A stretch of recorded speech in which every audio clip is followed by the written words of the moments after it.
Buenos días, estimados estudiantes. Vamos a estar resolviendo hoy un ejercicio bastante simple que se encuentra al final de unas diapositivas que yo les puse en el Moodle. Es un ejercicio simplemente que consta de 3 carros que van a tener un desplazamiento en X positivo y un conjunto de 5 resortes que se interconectan para poder analizar el problema en el cual los carros están todos interconectados. Este ejercicio es bastante importante para el curso de elementos finitos, ya que en cierta medida nos explica unos conceptos bastante importantes. Uno de ellos es que un problema general, global, yo lo puedo descomponer en pequeños elementos, que en este caso serían los resortes.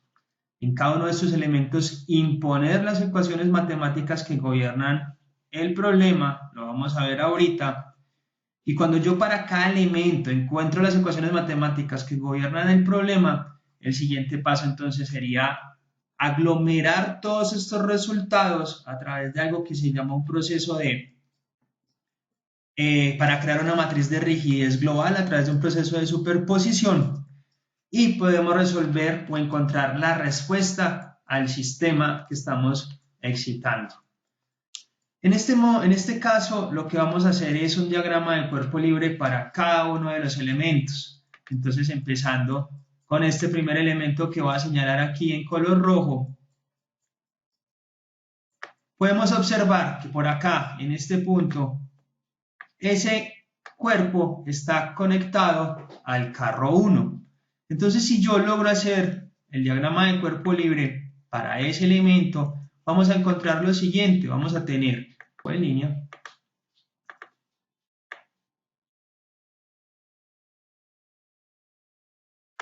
que en este extremo va a estar empotrado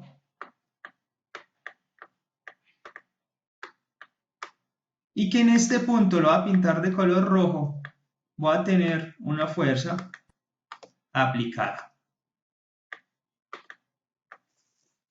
Miremos que esa fuerza aplicada necesariamente va a estar relacionada y la voy a llamar como F1, permítame yo lo escribo acá, la voy a llamar como F1 elevado, o más bien llamémoslo como F1 en el resorte 1, y necesariamente por el problema, al estar este punto atado al carro 1, yo voy a entender entonces que aquí va a existir un desplazamiento asociado. Y ese desplazamiento asociado, pues lógicamente, es este que estoy llamando aquí como una variable de estado U1. Entonces vamos a llamarlo U1. Ahora, si yo hago el diagrama de cuerpo libre para este resorte, nosotros tenemos que entender que si yo estoy colocando una fuerza en el X positivo, el resorte por su naturaleza propia va a intentar generar una fuerza de igual magnitud, pero en sentido contrario, porque lo que quiere llegar es a su estado natural de reposo. Entonces voy a tener por aquí una fuerza que va a ser una fuerza interna generada por el resorte. Y lógicamente vamos a saber que en este punto que estoy pintando como rojo, voy a tener una fuerza de reacción que le hace la superficie a esta fuerza que estoy pintando en azul, que es la fuerza del resorte, como les había dicho. Entonces, haciendo el diagrama de cuerpo libre para este elemento, entonces yo voy a poder decir lo siguiente.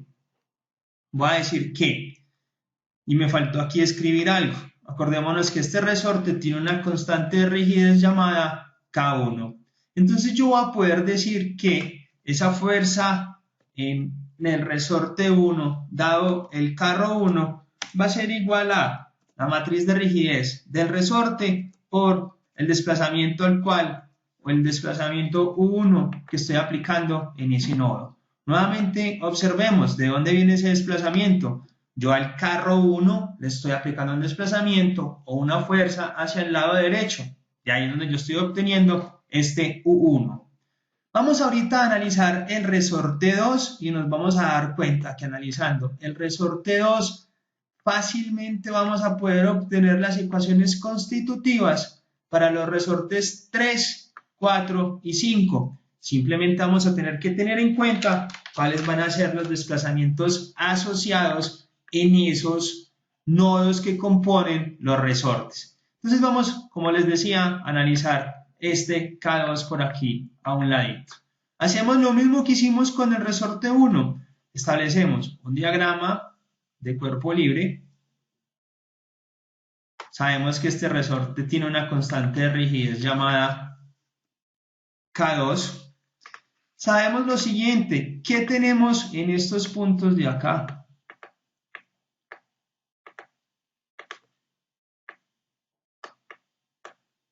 Opa. En este nodo y en este nodo, ¿qué vamos a tener? Bueno, primero, vamos a decir que en este punto, vamos a dibujarlo de otro color, tengo una fuerza y que en este punto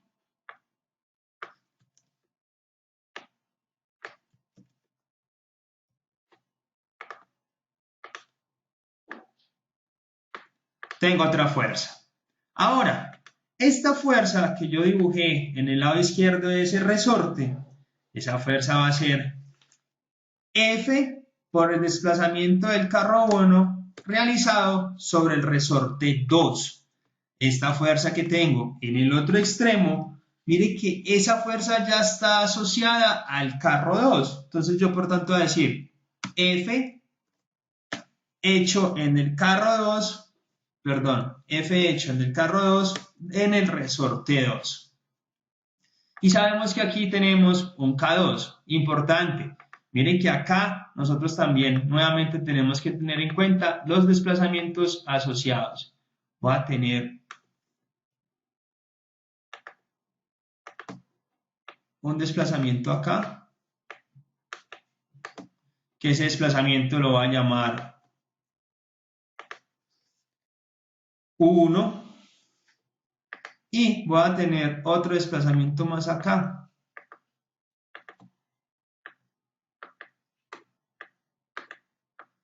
que lo voy a llamar U2.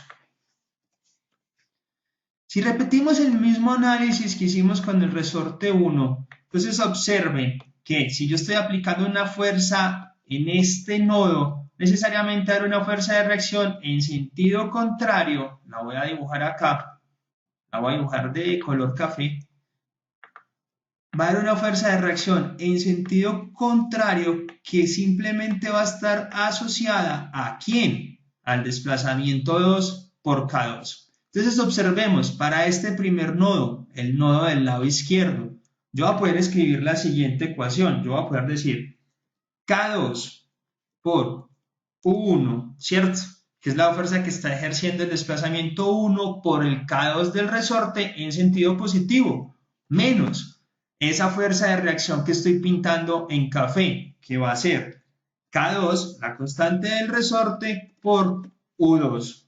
Y esto necesariamente es igual ¿a quién? Hombre, a la fuerza que estoy aplicando en el nodo 1,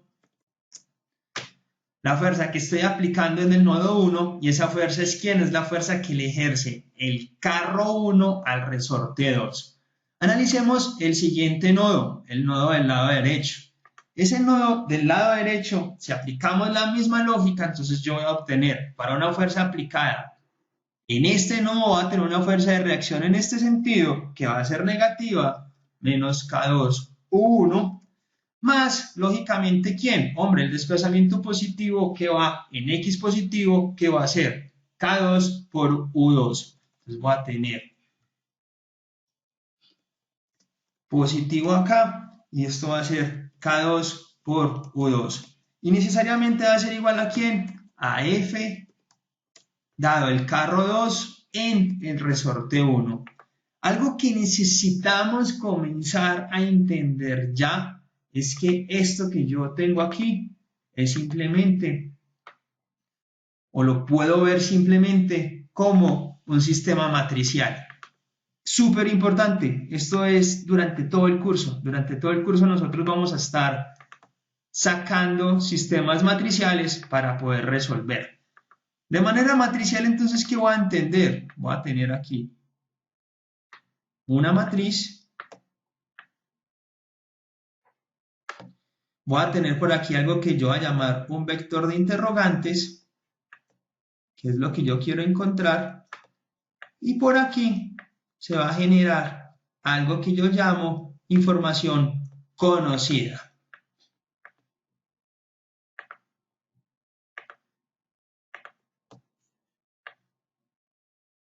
Entonces, en esta matriz, ¿qué me va a quedar? Los K, ¿cierto? Que son constantes del material con el cual, que es la constante de elasticidad del resorte y que eso necesariamente va a depender, entre una de sus muchas variables, del material con que yo fabrico ese resorte. Entonces voy a tener aquí K2 menos K2 en la primera fila y en la segunda voy a tener menos K2, K2. Miren que acá en este vector, para poder obtener F12 y F22 al lado derecho de este sistema matricial, necesariamente voy a tener que colocar los desplazamientos U1, U2. Y a este lado, ¿qué me va a quedar? Las fuerzas. Voy a tener F12, F12 y voy a tener F22. Perfecto. Eso que estamos observando es lo que nosotros llamamos el sistema de rigidez local para el elemento resorte. Y mire que depende de cosas muy concretas. La constante de elasticidad del resorte es un valor conocido. U1, U2 son unos desplazamientos que van a estar asociados a unas fuerzas que yo voy a estar imponiendo. Vamos a mirar cómo puedo yo a partir de esto generalizar para los demás sistemas. Mire que tomemos como ejemplo el resorte 3. Para ese resorte 3, miremos que es básicamente lo mismo que para el resorte 2. Los desplazamientos son los mismos. Lo que cambia es ese K3, que puede ser mayor o menor que K2. Pero entonces, si partimos de ese hecho de que es exactamente lo mismo y simplemente cambia la constante K3, entonces podemos decir que ese sistema matricial que yo voy a generar va a ser exactamente igual a este, pero no va a haber K2 sino K3, los desplazamientos van a ser los mismos y las fuerzas sobre ese punto, pues lógicamente va a ser simplemente cambiar el 2 entre paréntesis por un 3, porque estas son las fuerzas ejercidas sobre el resorte 3. Observemos finalmente estos dos resortes que están acá para que podamos concluir qué se tiene que hacer. Miremos el resorte K4 y vamos a mirar el resorte K5. ¿En qué cambia con respecto a 2 y 3? Observamos que el resorte 4 al lado izquierdo está anclado al desplazamiento 1. Es lo mismo que tengo en K2 y en K3. Ah, pero su lado derecho no está anclado a U2 o al carro 2, sino a U3. Entonces, simplemente entiendo que tengo que colocar en la matriz donde están los K, K4, y en la matriz de los desplazamientos U1 y U3, y además de eso, en el vector de fuerzas, cambiar los índices que estoy mostrando en la ecuación. De igual manera, el resorte 5 lo podemos analizar de igual forma. Su lado izquierdo está unido al carro 2 y su lado derecho está unido al carro 3. Entonces, la matriz de rigidez para ese elemento va a ser K5, los desplazamientos van a ser U2, U3, y los índices en las fuerzas van a aparecer o van a ser como lo estoy mostrando en la ecuación. ¿Qué es importante en este momento? Observamos en las imágenes que para cada uno de los resortes nosotros tenemos un sistema matricial que me está relacionando lo que sucede en cada elemento. Pero ese sistema matricial yo lo puedo conectar a través de algo que vamos a llamar desde ahora grados de libertad. Lo conecto a través de los grados de libertad para mostrar un sistema global representativo de lo que yo estoy queriendo resolver. Entonces observemos que la ecuación que une lo que sucede en cada uno de esos puntos va a ser lo que pasa en los carros 1, 2 y 3. Observemos el caso del carro número 1. En el carro 1 voy a obtener la fuerza ejercida por el resorte 1, voy a tener la fuerza ejercida por el resorte 2, la fuerza ejercida por el resorte 3 y la fuerza ejercida por el resorte 4 sobre el carro 1. Miremos que toda esa sumatoria de fuerzas sobre ese carro tiene que ser igual ¿a quién? Tiene que ser igual a la fuerza R1 que estoy aplicando. Vamos a mirar el carro 2. Miremos que el carro 2 tiene unas fuerzas que son ejercidas por los resortes 2 y 3 y tiene una fuerza ejercida por el resorte 5. La sumatoria de esas tres fuerzas tiene que ser igual a R2. Finalmente, el carro número 3 va a tener un conjunto de fuerzas ejercidas por el resorte 4, el resorte 5, y esa sumatoria de esas dos fuerzas tiene que dar igual a U3. Entonces, para poder hacer esto representativo, vamos a crear un vector U1, U2, U3. Y para cada uno de esos vectores vamos a comenzar a generalizar las ecuaciones o los sistemas matriciales puntuales, estos que estoy mostrando acá, vamos a empezar a interponerlos en esos espacios para poder ver cómo contribuye cada uno de ellos. Entonces, partiendo de ese vector U1, U2, U3, voy a montar el aporte del elemento 1, lo podemos observar ahí en la imagen. Luego voy a proceder a montar el aporte del elemento 2, después el aporte del elemento 3, el elemento 4 y el elemento 5. Cuando yo finalizo de hacer esos aportes, obtenemos el sistema matricial que estamos observando en la imagen. Esto que ustedes están observando es lo que vamos a obtener para el elemento resorte, para el elemento cercha, para el elemento viga, si vamos a analizar un marco, si vamos a analizar una celda, vamos a obtener un sistema matricial de la forma K por X igual a una fuerza. Esa matriz K se va a llamar matriz de rigidez global. Ese vector X es el vector de grados de libertad. Para este ejemplo son desplazamientos en el eje X. Y ese vector R, en este caso sería fuerzas en los carros, pero en el caso de las cerchas y de las vigas van a ser fuerzas en la cercha o con lo que yo esté excitando o con lo que yo esté cargando mis vigas. Bueno muchachos, esto es todo por hoy. Es una introducción bastante corta. Si tienen alguna pregunta, la conversamos en clase.